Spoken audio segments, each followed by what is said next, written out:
ए चादर में लिपटने वाले, उठो, अब खबरदार करने लगो और अपने परवरदिगार की बड़ाई बयान करो और अपने कपड़े पाक रखो और शिर्क की गंदगी से तो अलग ही रहो और इस नीयत से एहसान न करो कि उससे ज्यादा के ख्वाहा हो और अपने परवरदिगार की खातिर सब्र करते रहो। फिर जब सूर फूंका जाएगा तो वो दिन मुश्किल का दिन होगा, यानी काफिरों पर आसान न होगा।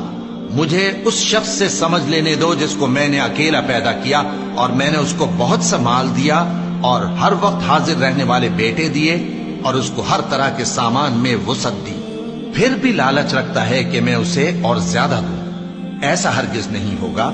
ये हमारी आयतों का बड़ा मुखालिफ रहा है। मैं इसे एक बड़ी चढ़ाई चढ़ाऊंगा। इसने गौर फिक्र किया और एक बात ठहरा ली, ये मारा जाए। इसने कैसी तजवीज की, फिर ये मारा जाए।